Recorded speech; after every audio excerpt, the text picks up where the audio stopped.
Jadi Bapak Ibu sekalian, di tengah-tengah kita di sini juga hadir salah seorang guru saya, dosen saya, Profesor Dr. Haji Salman Magalatum. Mohon berdiri, ada nggak? Iya. Beliau ngajar fikih ibadah di Fakultas Syariah semester 1. Bapak Ibu sekalian, Assalamualaikum warahmatullahi wabarakatuh. Terima kasih, selamat malam, salam sejahtera untuk kita semuanya. Salam, Om Swastiastu, Namo Buddhaya, salam kebajikan. Alhamdulillah, Alhamdulillahilladzi ja'ala al-ilma taharatan lin-nufus wa nuran lil-basair wa hadiyan ila jannah. Asyhadu an la ilaha illallah wa asyhadu anna Muhammadan abduhu wa rasuluh la nabiyya ba'd. Allahumma salli sallim ala sayyidina wa habibina wa syafi'ina maulana Muhammadin sallallahu alaihi wasallam. Amma ba'd. Yang saya hormati Direktur Jenderal Pendidikan Islam Profesor Dr. Abu Rahmat MAG. Terima kasih, acaranya sangat menarik ya pada malam ini. Ya. Menghadirkan guru dari berbagai pelosok. Yang juga saya hormati pada kesempatan ini Pak Sekjen Profesor Ali Ramdhani, beserta seluruh pejabat eselon 1 dan 2, staf ahli, staf khusus, dan tenaga ahli Menteri Agama Republik Indonesia, dan juga sama-sama kita hormati hadir juga bersama kita di sini Direktur Utama BPJS Ketenagakerjaan Pak Anggoro. Terima kasih Pak, sahabat lama ini.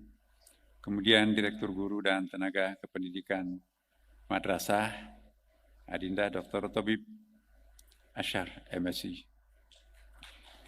Dan tentu yang saya cintai, yang saya muliakan juga adalah guru kami tadi. Saya surprise betul. Ya, saya sudah sering ajak beliau ke Jakarta, tapi ya nanti menunggu kesehatannya pulih. Tapi kok, wallahi saya nggak tahu kok hadir di sini. Tinggal satu-satunya guru saya yang hidup di pondok pesantren Asadiyah. Iya. Jadi saya satu alma mater dengan Profesor Komarudin, ya. Tapi beliau sangat junior. Ya, jadi Ibu Aminah ini bersaudara guru semua di pondok pesantren. Habis umurnya mau mewakafkan betul dirinya kepada pondok pesantren. Jadi Bapak Ibu sekalian, saya agak sedikit emosional pada kesempatan ini ya. Karena Bapak saya juga seorang guru. Saya tahu bagaimana penderitaan seorang guru dan bagaimana tulusnya seorang guru dan bagaimana jasa seorang guru. Ya. Apalagi guru di kampung.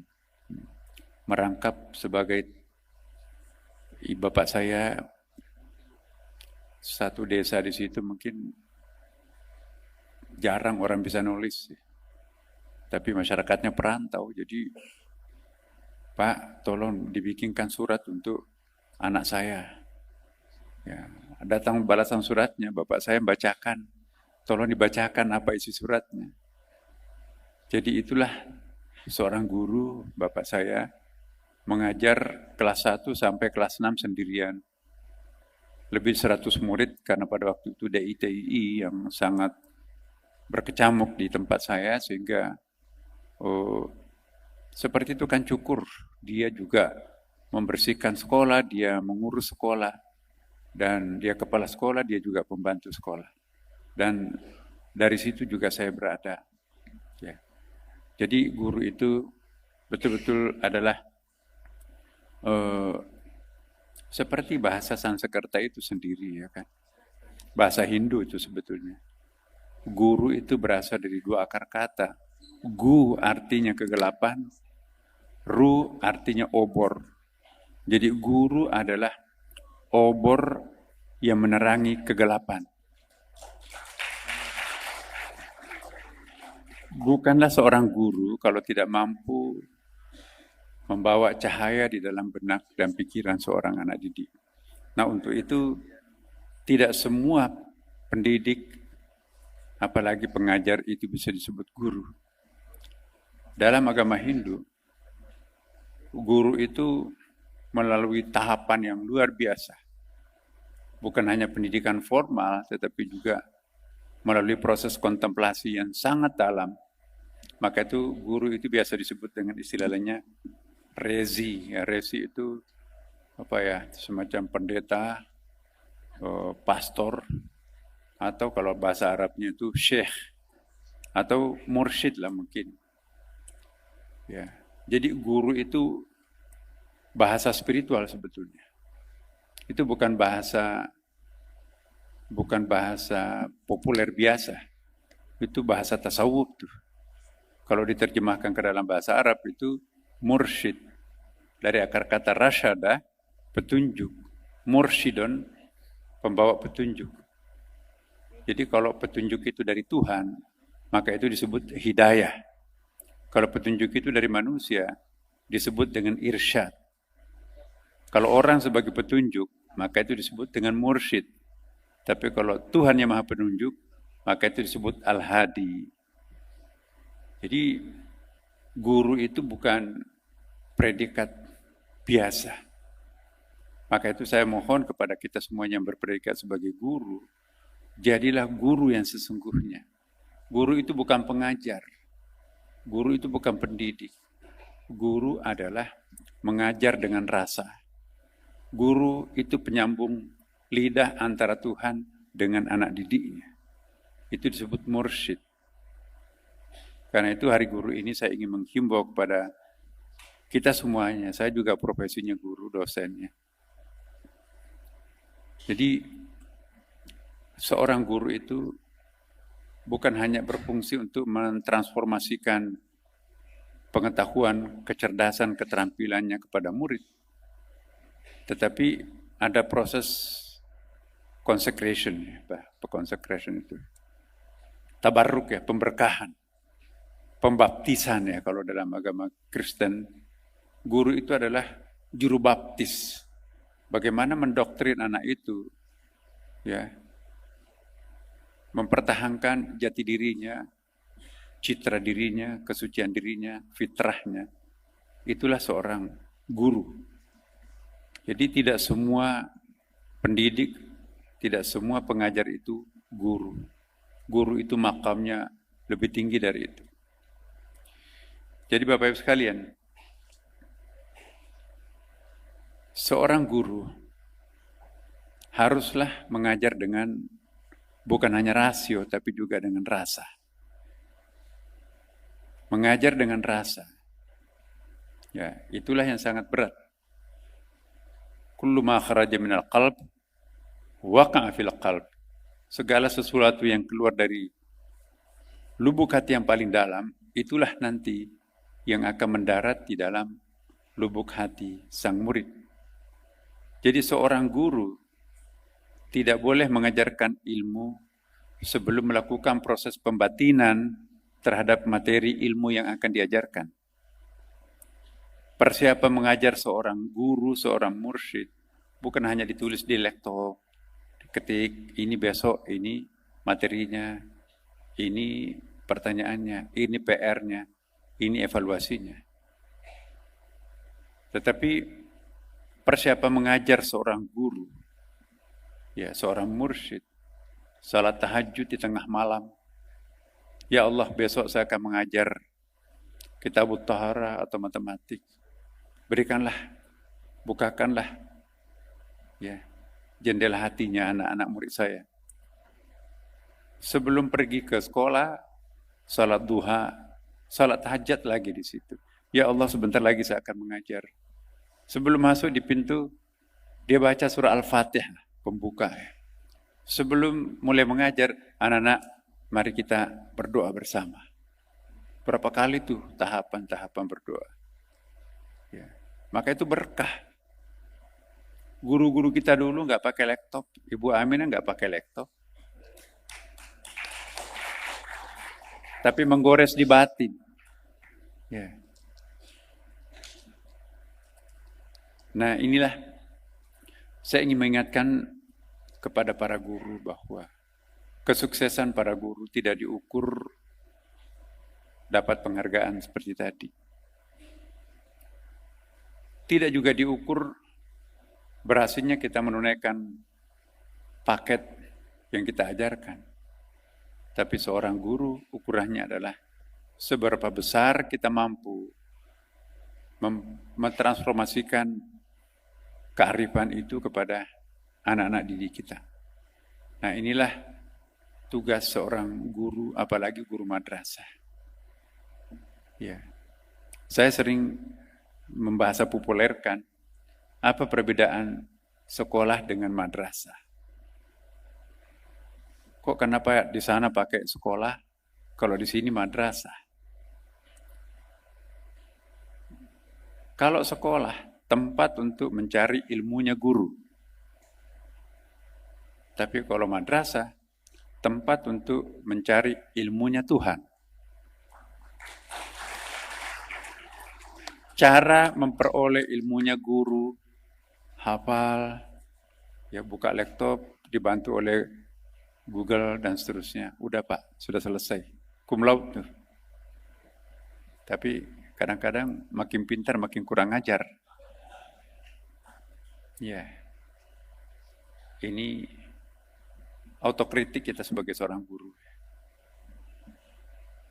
Tapi kalau di madrasah, tempat untuk mendapatkan ilmunya Tuhan. Tentu epistemologinya beda. Kalau di sana belajar, tapi kalau di sini adalah betul-betul melakukan proses kontemplasi. Ya. Maka itu seorang guru madrasah harus tampil beda dengan guru sekolah. Di sekolah bagaimana memintarkan anak, tapi kalau di madrasah bagaimana menjadikan anak itu menjadi lebih arif. Semua orang arif itu pintar, tapi tidak semua orang pintar itu arif. Apa bedanya? Orang pintar itu suka mendemonstrasikan kepintarannya di depan orang. Tapi kalau orang arif suka menyembunyikan kepintarannya di depan orang. Ya. Jadi orang arif itu ya salah satu cirinya orang arif ialah tidak pernah menyalahkan keadaan, tidak pernah menyalahkan murid, tidak pernah menyalahkan orang lain, tidak pernah menyalahkan pemerintah, tidak pernah berdemo dan seterusnya. Ya, kenapa? Karena ada proses lillahi ta'ala yang di dalam dirinya itu sendiri. Nah, inilah sedikit saya ingin memberikan pengertian baru apa yang dimaksud dengan sekolah, apa yang dimaksud madrasah, apa yang dimaksud guru. Ya, jadi guru itu lawannya adalah murid, ya kan? Murid itu bukan anak sekolahan. Murid dalam bahasa Arab itu bahasa tasawuf itu tingkat tinggi. Ya, arada yuridu, orang yang bersungguh-sungguh. Ya, orang yang bersungguh-sungguh mencari ilmunya Allah itu murid. Jadi murid itu bukan mencari ilmunya guru, menemukan ilmu Tuhan melalui guru. Maka itu representase Tuhan, representase Nabi adalah guru itu sendiri. Maka itu al-mursyid amam al-murid kan Nabi amam as-sahabah. Ya kan? Guru di depan para muridnya bagaikan Nabi di depan para sahabatnya. Jadi Bapak Ibu guru di sini adalah warathatul anbiya. Al-ulama warathatul anbiya. Kalianlah semuanya para guru adalah ahli waris spiritualnya Nabi. Berat itu predikat ustadz itu, guru itu. Karena itu, mari kita mencoba mengevaluasi, mengeritik diri sendiri. Apakah kami sudah betul-betul sebagai guru? Ya. Coba lihat di dalam Ihya Ulumuddin. Syurutul murid, ya, wa syurutus syekh. Ada 6 syurutul murid, tapi ada 12 syurutus syekh, syurutul muallim. Jadi syarat menjadi murid berat itu. Tapi lebih berat lagi syaratnya menjadi guru. Ya, 12 persyaratan untuk menjadi guru dan 6 syaratnya untuk menjadi murid. Berarti 2 kali lipat harus kita temukan diri kita lebih daripada murid itu sendiri. Nah, ini kalau kita mau menirukan guru di masa lampau. Maka itu guru di masa lampau, teman-teman, tidak pakai laptop, tidak pakai alat peraga canggih, tapi melahirkan seperti Ibnu Rushd 1200 tahun yang lampau. Di pagi hari dia dokter spesialis, ahli bedah, Kitabut Tib 20 jilid. Di siang hari dia seorang filosof, menulis syarah Plato dan Aristoteles, menulis satu buku yang mengkritik gurunya, ya, Tahafutul Falasifah, kerancuan para pengkritik filsafat, mengkritik bukunya Imam Al-Ghazali, Tahafutul Falasifah, dia menulis Tahafutul Tahafut. Tidak mungkin bisa mengkritik, mensyarah seorang Plato, rivalnya adalah Aristoteles, kalau dia nggak membaca buku itu. Di sore hari dia seorang qadhi, hakim agama. Dia menulis Bidayatul Mujtahid 2 jilid. Saya tidak pernah membaca perbandingan mazhab Abu Hanifah, Malik, Syafi'i, Ahmad bin Hambal, dan Syiah. Itulah 2 jilid Bidayatul Mujtahid. Tapi di malam hari, Kitabul Hikamnya itu, buku tasawuf, dalam sekali tasawufnya Ibnu Rushd. Lupa kalau dia itu seorang filosof. Lupa kita kalau dia itu seorang dokter. 4 disiplin ilmu yang dia kuasai tanpa laptop. Siapa gurunya? Guru mereka itu adalah impersonal teacher. Alangkah miskinnya seorang murid, dan bukanlah murid yang sejati kalau gurunya hanya orang. Ada yang disebut dengan impersonal teacher. Coba kita lihat Al-Quran tuh. Ini kok jadinya ceramah ini?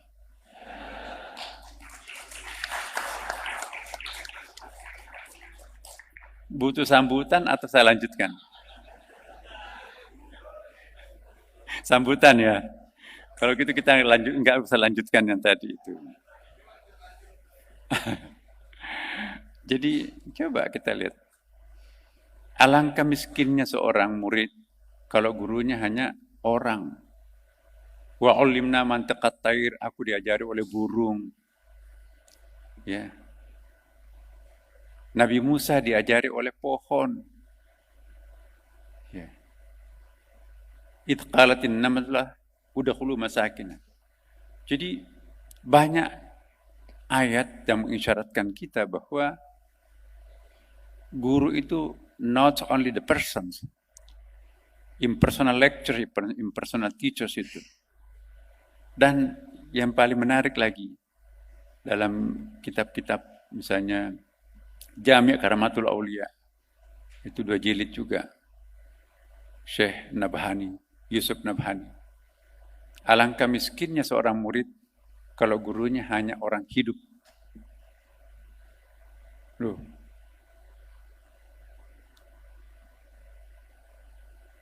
Imam Al-Ghazali tidak pernah menulis satu hadis dalam Ihya Ulumuddin tanpa konfirmasi dulu kepada Rasulullah. Ya Rasulullah, benar enggak engkau pernah mengucapkan hadis ini? Sebelum Nabi ngangguk pertanda iya, baru saya tulis. Ihya ditulis di menara Masjid Damaskus di Baghdad. Ya, 6 jilid. Ada 450 hadis dalam Ihya. Bayangkan, kalau 450 harus ketemu dengan Nabi, Berapa semester tuh? Diajar oleh Rasulullah. Rasulullah wafat tahun 632. Al-Ghazali wafat tahun 1111. Bukan cuma dia. Ibnu Arabi bermimpi dikasih buku oleh Rasulullah. Khudh hadzal kitab Fususul Hikam. Ambil buku ini. Judulnya pun juga dari Nabi. Ada muridnya. Ya Syekh, buku ini aneh. Redaksi yang saya baca, besok saya baca lagi, inspirasi cerdas yang lain muncul. Itu bukan buku saya, nak. Itu pemberian Rasulullah. Sampai sekarang jadi buku beneran. Nah, jadi kita lihat ulama-ulama dulu yang melahirkan Jabir bin Hayyan, the father of chemistry. Nggak pakai laboratorium. Bapaknya ilmu kimia, the father of chemistry, tapi tidak punya laboratorium. Laboratoriumnya apa? Lihat biografinya dalam menulis kimia itu. Kan buku pertamanya Alkimia. Buku keduanya adalah kimia. Laboratoriumnya adalah sajadah di tengah malam. Jadi divine knowledge. Apa itu divine knowledge? Ya, ilmu laduni lah bahasa kitanya sekarang ini. Sama juga Al-Khawarizmi, the father of the math, bapaknya matematik, bapaknya Al-Jabar. 1000 tahun lebih yang lampau. Dari mana mereka dapat ilmu? Dari impersonal teachers. Ya. Jadi kalau orang rajin salat, turun naik ke langit, akhirnya bersahabat dengan para penghuni alam mithal, kata Ibnu Arabi. Atau penghuni alam khayal, kata Al-Ghazali. Alam-alam atas itu punya penghuni, teman-teman. Apa malaikat atau jin, Allahu a'lam. Dan dialah nanti turun menjadi guru. Menjelma menjadi baju putih. Datang mendiktekan. Mengajarkan. Orang dekat dengan Tuhan kok. Jadi rahasia langit bisa dia baca. Belum kejadian sudah tahu. Nah inilah seorang guru madrasah. Jangan hanya menemukan deduksi-deduksi akal. Seperti di barat. Ada 6 sumber ilmu pengetahuan seorang guru madrasah. Dan sumber pengetahuan sekolah itu hanya 1, deduksi akal. Seorang guru madrasah, dia harus mampu menjadikan sumber apa yang disebut dengan ilham. Fa'alhamaha fujuraha wa taqwaha. Seorang guru madrasah itu juga harus mampu menggunakan sumber kecerdasan apa yang disebut dengan waqi'iyah. Ya. Seorang guru madrasah itu juga harus menggunakan intuition, ya, dzauq.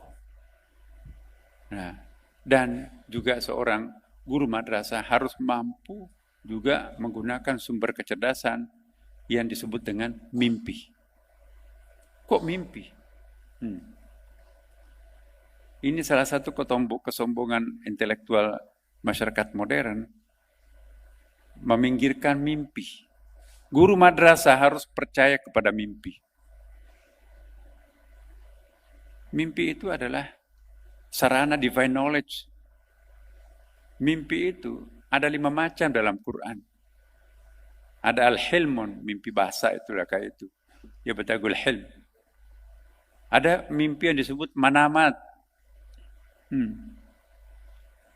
Kalau mengingkari mimpi, gugur wajibnya kurban. Dalilnya kurban itu adalah mimpi. Ini ra'aitu ahada asyara kaukaban. Ini arafil manami anni azbaka fandur madza tara. Qala ya. If'altu marusatujudi insyaallah minas sabirin. Ayah, laksanakanlah mimpimu. Kok kenapa? Nabi Ismail rela digorok. Karena redaksi yang digunakan ini arafil manami. Kalau ini arafil hilmi jangan dulu ayah, itu bunga-bunga tidur. Beda artinya manamat dengan al-hilm. Ada lagi ru'yah, antar tidur dan tidak tidur. Dalam ilmu neurologi itu kita berada pada suasana theta. Ya. Kalau beta itu sekitar 24 per second. Ya, kalau alfa itu sekitar 12 per second, theta itu 7 per second, 7 detik. Nah, disitulah muncul ilham sebetulnya. Itulah manamat. Ya. Ini arafil manami, ini ra'aitu hada asyara kawkaban asy-syamsa wal qamara ra'aituhum sajidin. Ra'aituhum sajidin qala, kata Nabi Yakub terhadap anaknya Nabi Yusuf, la taqsis ru'ya, ru'ya di situ. Ada lagi jenis mimpi waqiat sebelum kejadian besok, ada early warning dari malam hari, itu waqiat. Dan mimpi yang kelima disebut mukasyafah. Transparan dari Nabi. Transparan dari, dia bisa melihat. Coba, ini seorang guru. Jadi alangkah miskinnya seorang guru kalau sumber pengetahuannya hanya diperoleh dari deduksi akal. Seorang guru madrasah seharusnya memiliki ada 6 sumber ilmu tadi. Pak Dirjen Pendis nih, PR kita. Apa bedanya kita dengan guru? Dengan guru madrasah. Guru madrasah itu harus tampil beda dengan guru-guru yang lain. Nah, kita kehilangan. Hilang ilmu laduni itu. Ayat 60 sampai 82 surah Al-Kahfi itu dasarnya ilmu laduni. Nah, kalau ini dihilangkan, ya kita bukan guru madrasah. Guru madrasah itu betul-betul ya seperti tadi, sumber pengetahuannya, epistemologinya, ontologi keilmuannya juga beda. Bahkan aksiologinya juga harus beda. Nah, inilah PR kita ke depan. Teman-teman, izinkan saya bicara seperti ini di depan kita semua di sini. Yarfa'illahu alladziina aamanu minkum. Amanu dulu di situ kan. Baru walladzina utul ilma darajat. Fas'alu ahla dzikr in kuntum la ta'lamun. Kenapa enggak dikatakan fas'alu ahlal ilm? Itu guru sekolah itu. Tapi kalau mentok guru sekolah, tanyakan guru madrasah. Karena dia ahli zikir. Fas'alu ahla dzikr, tanyakanlah kepada ahli zikir. Connectingnya dengan Tuhan. Jadi kalau mentok semuanya, apa kata Tuhan? Fas'alu ahla dzikr in kuntum la ta'lamun. Tanyakanlah kepada ahli zikir kalau kalian mentok. Bukan fas'alu ahlal ilm. Jadi ahli zikir itu, divine knowledge itu lebih kencang, lebih dahsyat daripada sekedar ilmuwan. Wa ma utitu minal ilm illa qalil. Tapi yu'tal hikmata man yasha, wa may yu'tal hikmata faqad utiya khairan katsiran unlimited. Inilah teman-teman sekedar refreshing bahwa kita nggak ada apa-apanya. Di atas langit masih banyak langit kan. Di dalam kulit bawang masih banyak kulit. Don't stop in yourself today. Jadi kita jangan berhenti pada diri kita sekarang ini. Kita harus mencari dan terus mencari. Ya, inilah berkah. Coba 27 ilmuwan tersohor tahun 700 sampai tahun 1200. Ya. Itu ilmunya apa itu? Itu ilmu laduni yang digunakan. The father of hospital, di situ Ar-Razi, dan seterusnya. Siapa yang memberikan inspirasi itu? Gurunya adalah Tuhan. Itu guru madrasah semua itu. Nah, sekarang guru madrasah kita seperti apa? Bapak Ibu sekalian, ada sejumlah isu tentang guru yang kita harus selesaikan ya. Kami bersama Pak Dirjen Pendis tidak tinggal diam teman-teman. Karena bapak saya guru, dan kita semuanya adalah insya Allah guru semua. Pejabat-pejabat Kementerian Agama ini, profesor ini guru semua tuh. Jadi masa nasibnya sesama guru kita tidak perhatikan. Ya. Jadi kami berikan waktu 2 tahun ya. Insya Allah kalau perencanaan kita ini ya, 500.000 guru madrasah tambah 123.000 guru PAI itu, insya Allah kita akan bereskan. Ya. Ini bukan janji kampanye loh ya. Kami sudah melakukan action. Baru 1 minggu kami setelah dilantik, saya datang ke Menteri Pendidikan Dasar Menengah.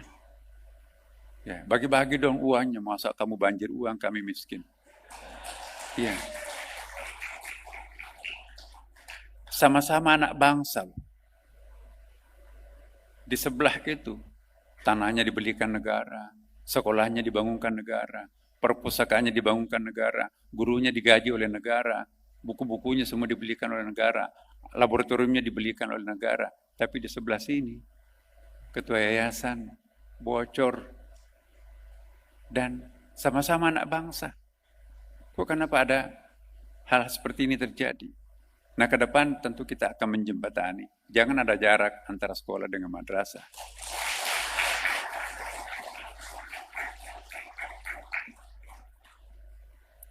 Sorry, jangan-jangan keringat dan darah yang mengalir di lingkungan madrasah untuk memerdekakan republik ini lebih besar daripada yang lain-lain.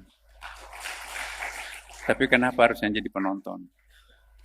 Ya, alhamdulillah Pak Prabowo ya punya concern seperti ini, dan kami akan ikut mendampingi dengan beliau.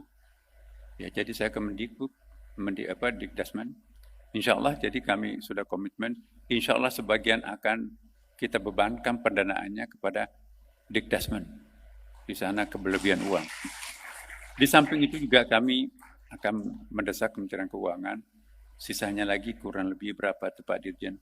Kami punya perhitungan-perhitungan. Mudah-mudahan dalam tempo 2 tahun ini kita sudah terselesaikan 500.000 ini. Dan itu memang jumlahnya uangnya banyak tuh. Itu ratusan miliaran. Tetapi insya Allah kalau kita berusaha, pintar melobi, insya Allah bisa kita selesaikan.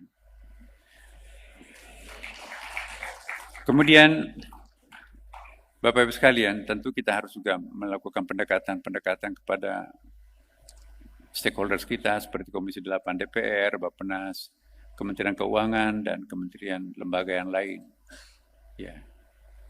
Kemudian juga untuk lingkungan perguruan tinggi, kami juga punya pengalaman ya, mentransformasikan IAIN menjadi UIN. Saya direktur eksekutifnya waktu itu.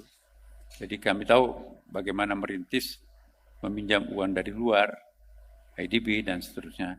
Sehingga UIN hadir seperti sekarang ini karena mencontoh UIN Jakarta pada waktu itu. Kemudian Hari Guru tahun 2024 ini, saya suka temanya, Guru Berdaya Indonesia Jaya. Nah, terakhir saya minta kepada teman-teman dari guru madrasah atau guru agama, kan di sini juga ada agama lain datang. Anggaplah itu sama dengan guru madrasah juga, guru agama juga kan. Ya, itu tadi. Kita harus lebih mempersiapkan mental kita sebagai seorang guru madrasah. Ekspektasi masyarakat kita itu terhadap Kementerian Agama itu besar sekali, seperti kain putih.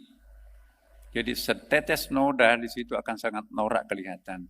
Kalau kementerian lain ada coklat, ada hijau, nodanya nggak kelihatan sangat ya kan. Karena itu teman-teman, ekspektasi masyarakat kita itu juga mau melihat guru madrasah itu seperti malaikat.